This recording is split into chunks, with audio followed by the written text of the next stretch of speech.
শুনেছ, তোমাদের সেই রাসূল নাকি তার নিজের স্ত্রীকেই তালাক দিয়েছে। গভীর রাতে মদিনার রাস্তায় ছড়িয়ে পড়ল এমন এক গুঞ্জন, কিন্তু রাসূল সাল্লাল্লাহু আলাইহি ওয়াসাল্লামের ঘরের ভেতর কাঁদছে এক নারী। তিনি ভাবছেন, হে আল্লাহ, আমি কি এমন কিছু বলেছিলাম যাতে তিনি কষ্ট পেলেন? আমার ভুলেই কি আজ এমন হলো? হযরত ওমর ছুটে গেলেন, তাকে বললেন, আমি তো তোকে আগেই সাবধান করেছিলাম। পিতার মতো তিনিও ছিলেন দৃঢ় ও সত্য চরিত্রের অধিকারী, আর ঠিক এই কারণেই একসময় তার সঙ্গে রাসূল সাল্লাল্লাহু আলাইহি ওয়াসাল্লামের বৈবাহিক সম্পর্ক প্রায় শেষ হয়ে যাচ্ছিল। ঠিক তখনই জিবরাইল আলাইহিস সালাম আল্লাহর পক্ষ থেকে এক বার্তা নিয়ে আসেন। হে আল্লাহর রাসূল, হাফসার বিষয়ে আল্লাহর তরফ থেকে বিশেষ বাণী এসেছে। কি ছিল সেই বার্তা?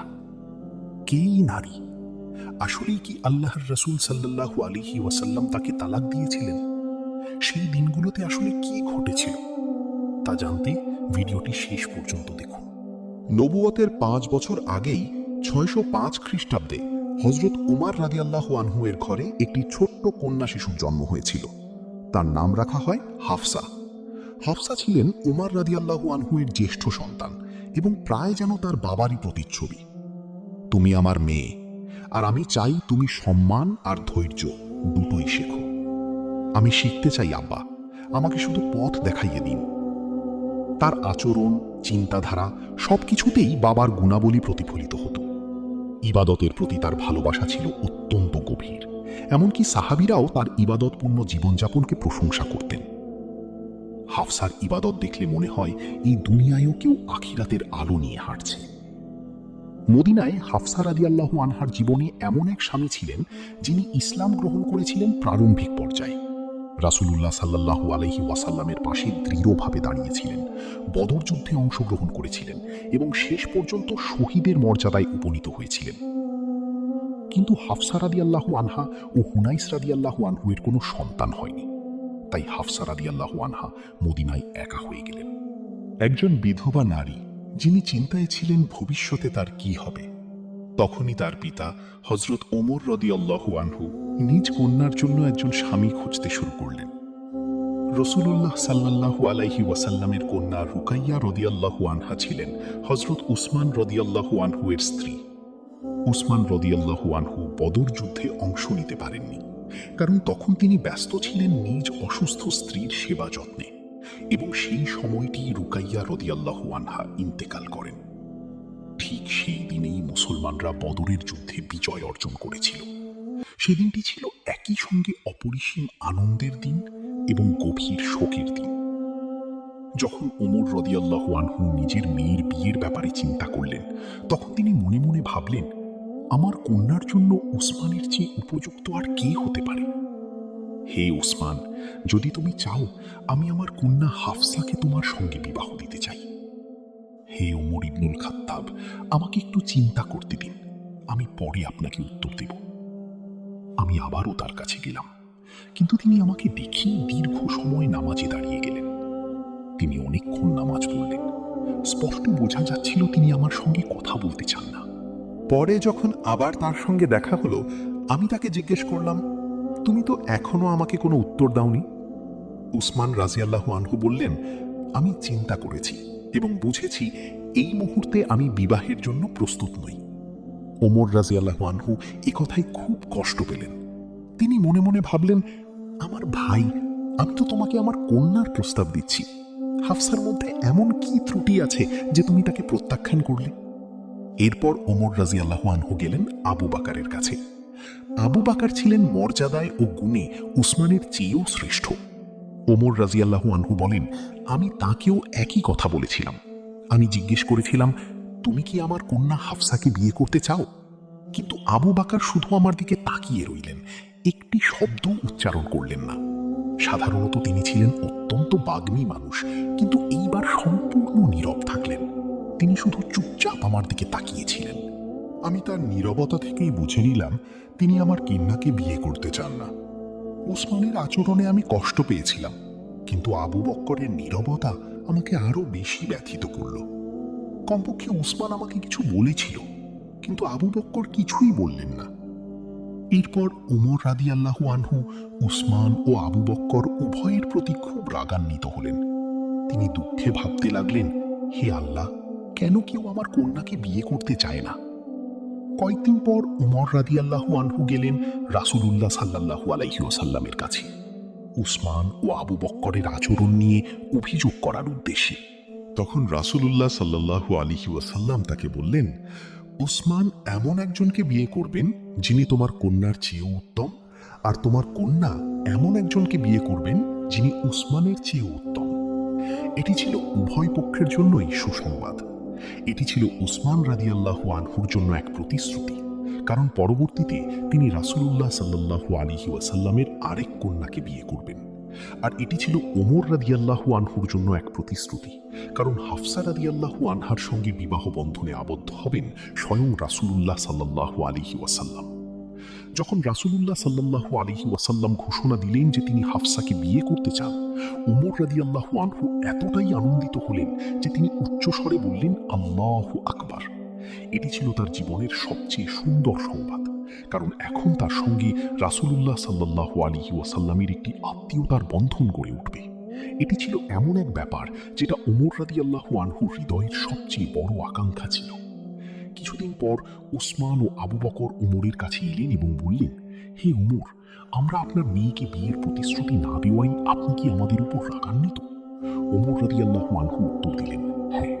তখন তারা ব্যাখ্যা করলেন, আমরা যেভাবে আচরণ করেছিলাম তার একটাই কারণ ছিল, রাসূলুল্লাহ সাল্লাল্লাহু আলাইহি ওয়াসাল্লাম আমাদের আগেই এই বিষয়টি গোপনে জানিয়েছিলেন। আমরা তার গোপন কথা প্রকাশ করতে পারতাম না, সেই কারণেই আমরা নীরব ছিলাম।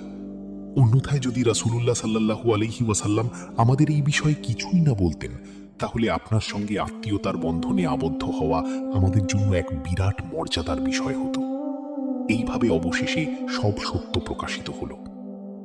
হিজরতের ৩ বছর পর অবশেষে রাসূলুল্লাহ সাল্লাল্লাহু আলাইহি ওয়াসাল্লাম হাফসা রাদিয়াল্লাহু আনহাকে বিবাহ করলেন। কিছু বর্ণনা অনুযায়ী এই বিবাহ সংগঠিত হয় শাবান মাসে, রমজানের ১ মাস আগে। রাসূলুল্লাহ সাল্লাল্লাহু আলাইহি ওয়াসাল্লাম বিবাহ করেছিলেন তার দুই সর্বাধিক ঘনিষ্ঠ সাহাবী আবু বকর রাদিয়াল্লাহু আনহু ও উমর রাদিয়াল্লাহু আনহু এর কন্যাদের। অন্যদিকে ওসমান রাদিয়াল্লাহু আনহু বিবাহ করেছিলেন রাসূলুল্লাহ সাল্লাল্লাহু আলাইহি ওয়াসাল্লামের দুই কন্যাকে। প্রথম স্ত্রী ইন্তেকাল করার পর তিনি দ্বিতীয় কন্যাকেও বিবাহ করেন। আর আলী রাদিয়াল্লাহু আনহু বিবাহ করেছিলেন ফাতেমা রাদিয়াল্লাহু আনহাকে। আল্লাহ তাদের সবার প্রতি সন্তুষ্ট হন। মদিনায় রাসূলুল্লাহ সাল্লাল্লাহু আলাইহি ওয়াসাল্লামের দুই নিকটতম বন্ধু, যাদের তিনি ডাকতেন আমার চোখ ও কান, সেই আবু বকর রাদিয়াল্লাহু আনহু, ওমর রাদিয়াল্লাহু আনহু শুধু তার সাহাবী নন, তার আত্মীয় হয়ে গেলেন। যেখানেই রাসূলুল্লাহ সাল্লাল্লাহু আলাইহি ওয়াসাল্লামকে দেখা যেত, সেখানেই দেখা যেত তার পাশেই আবু বকর রাদিয়াল্লাহু আনহু এবং ওমর রাদিয়াল্লাহু আনহুকে।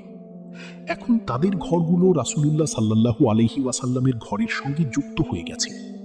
আবু বকর রাদিয়াল্লাহু আনহু নিয়মিত যেতেন তার কন্যার ঘরে, আর ওমর রাদিয়াল্লাহু আনহু যেতেন তার কন্যা হাফসার ঘরে। তাদের বন্ধুত্ব রূপ নিল আত্মীয়তার সম্পর্কে, আর তাদের পরিবারগুলো একই বন্ধনে আবদ্ধ হয়ে গেল। এই ঘনিষ্ঠতা প্রতিফলিত হয়েছিল তাদের দৈনন্দিন জীবনেও। কখনো কখনো তাদের মাঝে হাস্যরসপূর্ণ ঘটনাও ঘটত। যেমন একটি বিখ্যাত ঘটনার কথা বলা হয়। এক সফরের সময় যখন তাদের আরোহী প্রাণীগুলো অদল বদল হয়ে যায়, তখন রাসূলুল্লাহ সাল্লাল্লাহু আলাইহি ওয়াসাল্লাম ভুলবশত ভিন্ন ব্যক্তির সঙ্গে কথা বলেন, যার ফল হাফসা রাদিয়াল্লাহু আনহার পক্ষে যায়নি। আরেকটি সুপরিচিত ঘটনা হলো যখন হাফসা রাদিয়াল্লাহু আনহা ও আয়েশা রাদিয়াল্লাহু আনহা রাসূলুল্লাহ সাল্লাল্লাহু আলাইহি ওয়াসাল্লামকে বলেছিলেন, মধু খাওয়ার পর আপনার মুখে ভিন্ন গন্ধ অনুভূত হয়।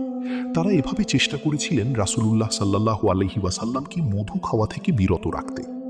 সংক্ষেপে বলা যায়, এই বিবাহ কেবল পারিবারিক বন্ধনই ছিল না, বরং এটি ছিল এমন এক পদক্ষেপ যা মুসলিম সমাজের সবচেয়ে দৃঢ় সম্পর্কগুলোকে আরও শক্ত করেছিল।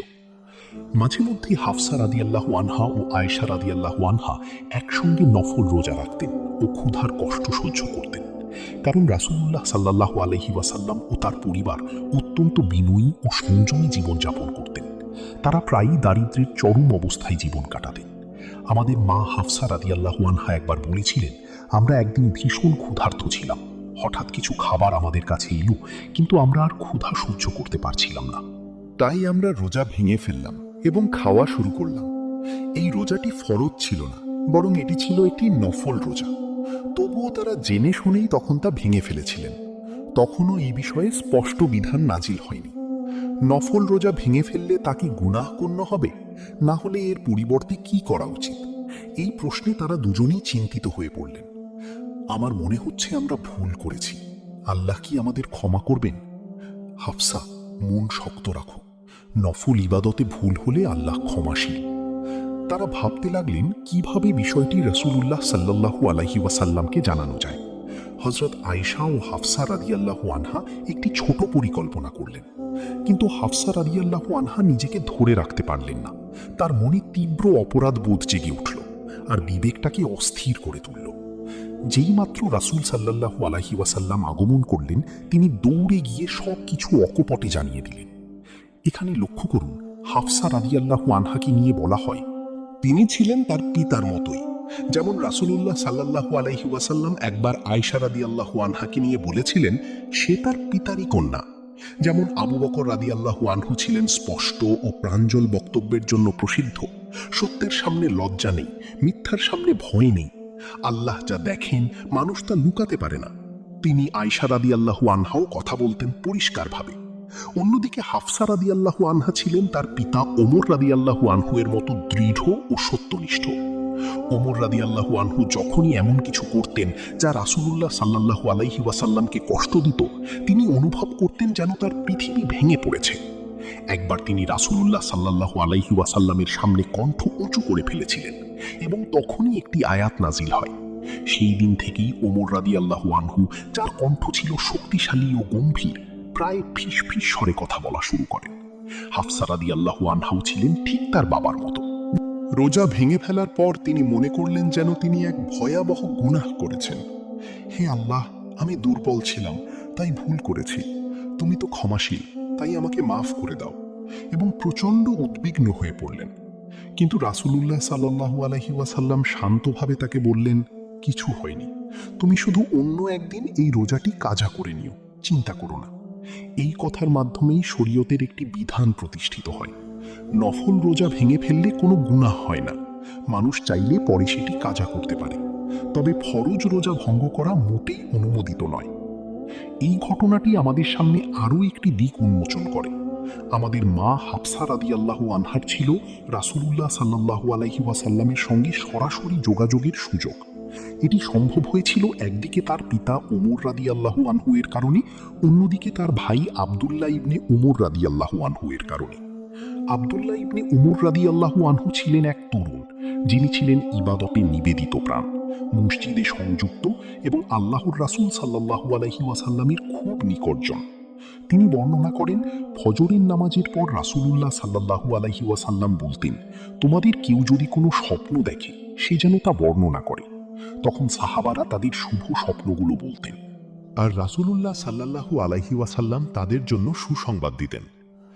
আব্দুল্লাহরও প্রবল ইচ্ছা ছিল যেন তিনিও কোনো স্বপ্ন দেখতে পারেন, যাতে সেটি তিনি রাসূলুল্লাহ সাল্লাল্লাহু আলাইহি ওয়াসাল্লামকে বলে তার ব্যাখ্যা জেনে নেয়। হে আল্লাহ, আমাকেও একটি সৎ স্বপ্ন দেখাও, যাতে আমি আল্লাহর রাসূলের কাছে বলতে পারি। একদিন তিনি সত্যি একটি স্বপ্ন দেখলেন, কিন্তু সেটি ছিল ভয়ঙ্কর এক স্বপ্ন। দুইজন ফেরেশতা তাকে নিয়ে গেলেন জাহান্নামের কিনারায়। ভেতরে তিনি দেখলেন কিছু লোক যাদের তিনি চিনতেন। তিনি প্রচণ্ড ভয়ে চিৎকার করে বললেন, আমি আল্লাহর কাছে আশ্রয় চাই জাহান্নাম থেকে, আমি আল্লাহর কাছে আশ্রয় চাই জাহান্নাম থেকে। ফেরেশতারা তাকে বললেন, ভয় পেও না, এ স্থান তোমার নয়। তারপর তাকে সেখান থেকে সরিয়ে নিলেন। স্বপ্নটির ভালো দিক ছিল তিনি আগুনে প্রবেশ করেননি, কিন্তু উদ্বেগের বিষয় ছিল তাকে খুব কাছ পর্যন্ত নিয়ে যাওয়া হয়েছিল। এই কারণে তিনি গভীরভাবে অস্থির হয়ে পড়লেন। তবে রাসূলুল্লাহ সাল্লাল্লাহু আলাইহি ওয়াসাল্লামকে সরাসরি জিজ্ঞেস করার মতো সাহস তার হয়নি। তখন তিনি আশ্রয় নিলেন তার বোন হাফসা রাদিয়াল্লাহু আনহার কাছে, কারণ হাফসা ছিলেন রাসূলুল্লাহ সাল্লাল্লাহু আলাইহি ওয়াসাল্লামের স্ত্রী এবং তিনি চাইলেন তার বোনই যেন স্বপ্নটি রাসূলুল্লাহ সাল্লাল্লাহু আলাইহি ওয়াসাল্লামকে বলে তার ব্যাখ্যা জেনে নেয়। হে বোন হাফসা, আজকে আমি এক ভয়ঙ্কর স্বপ্ন দেখেছি। যখন আব্দুল্লাহ রাদিয়াল্লাহু আনহু তার স্বপ্নটি বোন হাফসা রাদিয়াল্লাহু আনহাকে বললেন, তখন হাফসা গিয়ে রাসূলুল্লাহ সাল্লাল্লাহু আলাইহি ওয়াসাল্লামকে সে বিষয়ে জিজ্ঞেস করলেন। আল্লাহর রাসূল সাল্লাল্লাহু আলাইহি ওয়াসাল্লাম বললেন, কি উত্তম যুবক আব্দুল্লাহ! যদি সে রাতেও নামাজ পড়ত, সুবহানাল্লাহ। এই কয়েকটি বাক্যই আব্দুল্লাহর জীবন বদলে দিল। বর্ণিত আছে যে সেই দিন থেকে আব্দুল্লাহ রাদিয়াল্লাহু আনহু খুব অল্প ঘুমাতেন, রাতের বেশিরভাগ সময় ইবাদতে অতিবাহিত করতেন। অন্য এক স্বপ্নে আব্দুল্লাহ রাদিয়াল্লাহু আনহু দেখলেন, আমার হাতে এক টুকরো রেশম আছে এবং আমি জান্নাতে অবস্থান করছি। আমি যেদিকে হাত বাড়াই সে রেশম আমাকে সঙ্গে সঙ্গে সেদিকে পৌঁছে দেয়। এটি ছিল এক অত্যন্ত সুন্দর ও অর্থবহ স্বপ্ন। আব্দুল্লাহ রাদিয়াল্লাহু আনহু আবারও স্বপ্নটি তার বোন হাফসা রাদিয়াল্লাহু আনহাকে বললেন, আর হাফসা রাদিয়াল্লাহু আনহা সেটি গিয়ে রাসূলুল্লাহ সাল্লাল্লাহু আলাইহি ওয়াসাল্লামের কাছে পৌঁছে দিলেন। রাসূলুল্লাহ সাল্লাল্লাহু আলাইহি ওয়াসাল্লাম বললেন, তোমার ভাই এক সৎ ও ধার্মিক যুবক। এইভাবে হাফসা রাদিয়াল্লাহু আনহা হয়ে উঠলেন আব্দুল্লাহর স্বপ্নের ব্যাখ্যা পাওয়ার একটি সেতু বা মাধ্যম। যদি তোমরা হাফসাকে দেখো তবে দেখবে সে হয় রোজা রাখছে, না হয় তাহাজ্জুদে মগ্ন। তার সবচেয়ে প্রসিদ্ধ গুণ ছিল জুহুদ, অর্থাৎ দুনিয়ার প্রতি অনাসক্তি এবং আল্লাহর সঙ্গে গভীর সংযোগ। হাফসা রাদিয়াল্লাহু আনহা এক বর্ণনায় বলেছেন, রাসূলুল্লাহ সাল্লাল্লাহু আলাইহি ওয়াসাল্লামের ঘরে আমাদের বিছানাটি ছিল কেবল একটি সাধারণ উলের চাদর। এক রাতে আমি ভাবলাম 2 ভাঁজ না করে এবার 4 ভাঁজ করি, যাতে আল্লাহর রাসূল সাল্লাল্লাহু আলাইহি ওয়াসাল্লাম আরও একটু আরাম করে ঘুমাতে পারেন। কিন্তু পরদিন সকালে রাসূলুল্লাহ সাল্লাল্লাহু আলাইহি ওয়াসাল্লাম বললেন, বিছানাটি আগের মতো করে দাও, কারণ এই অবস্থায় আমার রাত্রিকালীন নামাজে দেরি হয়ে গেছে। সুবহানাল্লাহ। এমনই ছিল রাসূলুল্লাহ সাল্লাল্লাহু আলাইহি ওয়াসাল্লামের ঘরের জীবন। দুনিয়ার সবচেয়ে ক্ষমতাবান মানুষ, কিন্তু সামান্য একটু আরামের বিছানাও তার ইবাদতে প্রভাব ফেলত। হাফসা রাদিয়াল্লাহু আনহা আরও বর্ণনা করেছেন, ফজরের নামাজে বের হওয়ার আগে আল্লাহর রাসূল সাল্লাল্লাহু আলাইহি ওয়াসাল্লাম নিজ ঘরে 2 রাকাত সুন্নাত নামাজ আদায় করতেন। তিনি কখনো ঘর থেকে বের হতেন না যতক্ষণ না সেই নামাজ পড়ে নিতেন। হাফসা রাদিয়াল্লাহু আনহার বর্ণনা সংখ্যায় বেশি নয়, মোটামুটি 7টির মতো। কিন্তু আশ্চর্যের বিষয় হলো এর প্রায় সবকটি রাসূল সাল্লাল্লাহু আলাইহি ওয়াসাল্লামের ইবাদত সম্পর্কিত।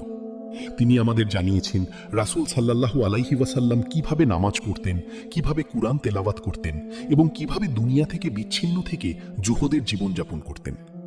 অন্য এক বর্ণনায় তিনি বলেন, আমি কখনো আল্লাহর রাসূল সাল্লাল্লাহু আলাইহি ওয়াসাল্লামকে বসে কিয়ামুল লাইল পড়তে দেখিনি, তার জীবনের শেষ বছর ছাড়া। কিন্তু তখনও তার তেলাওয়াত আগের চেয়েও দীর্ঘ হতো। তিনি এত ধীরে ও মনোযোগ দিয়ে কুরআন পড়তেন যে প্রতিটি অক্ষর স্পষ্টভাবে শোনা যেত। এটাই ছিল রাসূলুল্লাহ সাল্লাল্লাহু আলাইহি ওয়াসাল্লামের ইবাদতের পরিপূর্ণতা। দেখো উমর, দেখো যুদ্ধের ময়দান থেকে ফিরেও আল্লাহর রাসূল বিশ্রাম না নিয়ে নামাজে দাঁড়িয়ে গেছে। রাসূলুল্লাহ সাল্লাল্লাহু আলাইহি ওয়াসাল্লামের ইবাদতের মান এমনই ছিল যে বার্ধক্যেও তাতে কোনো ঘাটতি আসেনি। একবার হযরত আয়েশা রাদিয়াল্লাহু আনহাকে জিজ্ঞাসা করা হয়েছিল, হে মা আয়েশা, রাসূলুল্লাহ সাল্লাল্লাহু আলাইহি ওয়াসাল্লাম এখন বসে নামাজ পড়েন কেন? মানুষরা তাকে ক্লান্ত করে ফেলেছে। তিনি তার উম্মতের সেবায় এত পরিশ্রম করেছেন যে তার শরীর দুর্বল হয়ে পড়েছে। অর্থাৎ আল্লাহর রাসূল সাল্লাল্লাহু আলাইহি ওয়াসাল্লাম নিজের শারীরিক শক্তি ব্যয় করেছিলেন উম্মতের সেবায়। এই কারণেই বার্ধক্যে তিনি বসে কিয়ামুল লাইল পড়তেন, কিন্তু তার ক্ষতিপূরণ হিসাবে তার তেলাওয়াত আরও দীর্ঘ করতেন। তার জীবন তিনি নিজের জন্য নয় বরং উম্মতের জন্য উৎসর্গ করেছেন। অন্য এক বর্ণনায় মানুষ হাফসা রাদিয়াল্লাহু আনহাকে জিজ্ঞেস করেছিল, আমাদের মা আল্লাহর রাসূল সাল্লাল্লাহু আলাইহি ওয়াসাল্লামের তেলাওয়াত কেমন ছিল? তিনি তাদের প্রশ্নের জবাব দিলেন একটি পর্দার আড়াল থেকে কুরআন তেলাওয়াত করে। তিনি প্রতিটি আয়াত ধীরে ধীরে পড়লেন, মাঝে মধ্যে বিরতি নিলেন, চোখে জল নিয়ে আর দোয়ার সঙ্গে পাঠ করলেন। তিনি তাদের বোঝাতে চেয়েছিলেন, তোমরা কখনোই পৌঁছাতে পারবে না নবী সাল্লাল্লাহু আলাইহি ওয়াসাল্লামের তেলাওয়াতের সেই গুণে, কারণ তার তেলাওয়াত কেবল পাঠ ছিল না, তা ছিল কান্নায় ভেজা দোয়া, ছিল আল্লাহকে আহ্বান করার নিবেদন। প্রতিটি আয়াতকে হৃদয়ে স্থান দেওয়ার আমল ছিল তার তেলাওয়াত। হাফসা রাদিয়াল্লাহু আনহা নিজেও পুরো কোরআন মুখস্থ করেছিলেন আদি থেকে অন্ত পর্যন্ত। সে সময় পুরুষ বা নারী কোনো শ্রেণীতেই এটি খুব সাধারণ ছিল না। কিন্তু তিনি শুধু কোরআন মুখস্থই করেননি, বরং পড়া ও লেখা শিখেছিলেন, যা তখন পুরুষদের মধ্যেও অত্যন্ত বিরল ছিল। তাকে পড়ালেখা শিখিয়েছিলেন শিফা বিনতে আব্দুল্লাহ রাদিয়াল্লাহু আনহা। শিফা বিনতে আব্দুল্লাহ রাদিয়াল্লাহু আনহা ছিলেন মক্কার এক নারী, যিনি পড়তে ও লিখতে জানতেন। তিনি চিকিৎসা শাস্ত্র ও সুন্দর হস্তলিপিতেও পারদর্শী ছিলেন। তিনি হাফসা রাদিয়াল্লাহু আনহাকে লেখা ও পড়া শেখান। আবু দাউদের একটি বর্ণনায় এসেছে, রাসূলুল্লাহ সাল্লাল্লাহু আলাইহি ওয়াসাল্লাম একদিন হাফসা রাদিয়াল্লাহু আনহার ঘরে প্রবেশ করেন এবং সেখানে শিফা বিনতে আব্দুল্লাহ রাদিয়াল্লাহু আনহা তার সঙ্গে উপস্থিত ছিলেন। আল্লাহর রাসূল সাল্লাল্লাহু আলাইহি ওয়াসাল্লাম বললেন, তুমি তো তাকে লেখা ও পড়া শিখিয়েছ, তবে তুমি তাকে নামিলার চিকিৎসা শেখা দাও না কেন? নামিলার চিকিৎসা কথাটির অর্থ সম্পর্কে আলেমগণ এ বিষয়ে বিভিন্ন মত প্রকাশ করেছেন। কেউ বলেছেন এটি ছিল প্রকৃত একটি চিকিৎসা পদ্ধতি, পিঁপড়া বা অনুরূপ পোকামাকড়ের কামড় থেকে সুরক্ষার উপায়। কারণ শিফা রাদিয়াল্লাহু আনহা ছিলেন একজন দুঃখ চিকিৎসক, আর আল্লাহর রাসূল সাল্লাল্লাহু আলাইহি ওয়াসাল্লামের ঘরে প্রায়ই পিঁপড়া বা ছোট পোকামাকড়ের কামড়ের সমস্যা দেখা দিত। অন্য এক মত অনুযায়ী নামিলার চিকিৎসা কথাটি রূপক অর্থে ব্যবহৃত হয়েছিল। এটি আসলে ছিল নববিবাহিতা নারীদের জন্য পরামর্শ, কিভাবে স্বামীর সঙ্গে সুন্দর আচরণ করতে হবে, তাকে সম্মান করতে হবে এবং সংসারে শান্তি বজায় রাখতে হবে। নামিলা শব্দটি ব্যবহার করা হয়েছিল কারণ এমন পরামর্শ সাধারণত নরম ও কোমল কণ্ঠে দেয়া হতো, যেমন পিঁপড়ার ফিসফিস শব্দ। সম্ভবত রাসূলুল্লাহ সাল্লাল্লাহু আলাইহি ওয়াসাল্লাম এই কথাটি এক ধরনের হালকা রসিকতা বা মধুর ভঙ্গিতে বলেছিলেন। হাফসা রাদিয়াল্লাহু আনহার বর্ণিত কিছু হাদিস সরাসরি কুরআনের তাফসীর সম্পর্কিত ছিল। উদাহরণস্বরূপ, হাফসা রাদিয়াল্লাহু আনহা বলেছেন, আমি আল্লাহর রাসূল সাল্লাল্লাহু আলাইহি ওয়াসাল্লামকে বলতে শুনেছি, যারা হুদায়বিয়ার চুক্তির সময় গাছের নিচে বায়াত করেছিল তাদের মধ্যে কেউই জাহান্নামে প্রবেশ করবে না। তখন হাফসা রাদিয়াল্লাহু আনহা প্রশ্ন করলেন, কিন্তু আল্লাহ তো কুরআনে বলেছেন তোমাদের মধ্যে এমন কেউ নেই যে জাহান্নামের উপর দিয়ে যাবে না। সূরা মারিয়াম আয়াত ৭১। এবার আল্লাহর রাসূল সাল্লাল্লাহু আলাইহি ওয়াসাল্লাম উত্তর দিলেন, হ্যাঁ, কিন্তু আল্লাহ আরও বলেছেন, তারপর আমরা তাকওয়াবানদের উদ্ধার করব আর জালিমদের সেখানে হাঁটু গেড়ে ফেলে রাখব। সূরা মরিয়ামের ৭২ নম্বর আয়াতে আল্লাহ এটা বলেছেন। এর মানে হলো, জাহান্নামের উপর দিয়ে অতিক্রম করা প্রত্যেক মানুষের জন্য একটি পরীক্ষা, কিন্তু আল্লাহ তাআলা তাকওয়াবানদের রক্ষা করবেন আর অন্যায়কারীরা সেখানে অবস্থান করবে। সাহাবীরা প্রায়ই রাসূলুল্লাহ সাল্লাল্লাহু আলাইহি ওয়াসাল্লামের ঘরে বসতেন এবং কুরআনের আয়াতসমূহ নিয়ে প্রশ্ন করতেন, যাতে তারা তার প্রকৃত অর্থ বুঝতে পারতেন। আমাদের মা হাফসা রাদিয়াল্লাহু আনহার সঙ্গে সম্পর্কিত সবচেয়ে বিখ্যাত ঘটনাটি হল তালাকের ঘটনা। এই ঘটনাটি হলো সেই হাদিস যেটি তার সম্পর্কে সর্বাধিক বিস্তারিতভাবে বর্ণিত এবং এতে গভীর মানবিক আবেগ প্রতিফলিত হয়েছে। এটি পাঠ করলে আপনি অনুভব করতে পারবেন সাহাবীরা তখন কি অনুভব করেছিলেন। এই ঘটনাটির সঙ্গে সম্পর্কিত সেই সময়ের সঙ্গে যখন রাসূলুল্লাহ সাল্লাল্লাহু আলাইহি ওয়াসাল্লাম তার স্ত্রীদের সামনে একটি বিকল্প রাখলেন। তারা চাইলে দুনিয়া বেছে নিতে পারে অথবা আখিরাতকে বেছে নিতে পারে। আর এই ঘটনা শুরু হয়েছিল আমাদের মা হাফসা রাদিয়াল্লাহু আনহার একটি ভুলের মাধ্যমে।